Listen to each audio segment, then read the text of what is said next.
আজি আমাৰ ভৰ্ণৱে 6 বছৰ অতিক্ৰম কৰি 7 বছৰত ভৰি দিলে। এনেদৰে মিনি ব্লগ এটালৈ আপোনালোকক স্বাগতম জনাইছোঁ মোৰ ইউটিউব চেনেল, ফেচবুক একাউণ্ট আৰু ইনষ্টা একাউণ্টলৈ। আৰু বাহিৰৰ ফালে ওলাই আহি দেখিলোঁ যে আকাশখন আজি ডাৱৰীয়া। আৰু ডাৱৰীয়া বতৰত আজি স্পেচিয়েলি মোৰ এই মিনি ব্লগটো আপোনালোকক কি দেখুৱাম। আৰু এতিয়া দাঁত ব্ৰাছ কৰি কিনে ভাবি আছোঁ আজি যিহেতু ভৰ্ণৱৰ জন্মদিন, আৰু জন্মদিন উপলক্ষে ভৰ্ণৱক কি গিফ্ট দিওঁ।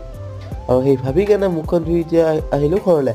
আৰু ঘৰত আহি কেনে মই মোৰ বিচনা পৰাত ব্যস্ত, আৰু বিচনা পাৰি কেনে ওলাই আহি কেনে গাখীৰ এগিলাচ খাই ল'লোঁ। আৰু গাখীৰটো খাই কেনে তৎক্ষণাতকৈ ভৰ্ণৱহঁতৰ ঘৰলৈ গ'লোঁ। আৰু ভৰ্ণৱহঁতৰ ঘৰত যাই কেনে দেখিলোঁ যে ভৰ্ণৱে কেক কাটাত ব্যস্ত। আজি সোনকাল হৈছে কাৰণতো আজি বতৰটো সেমেকা।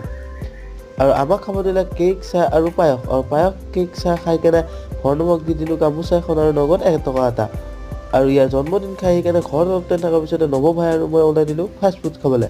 একচুৱেলি আজি বতৰটো যিহেতু ঠাণ্ডা, আৰু ঠাণ্ডা বতৰত চাওমিন আৰু চুপ খাই আজি মিনি ব্লগটো ইমানতে এণ্ড কৰিছোঁ। নেক্সট মিনি ব্লগত লগ পোৱা আশাৰে বাই।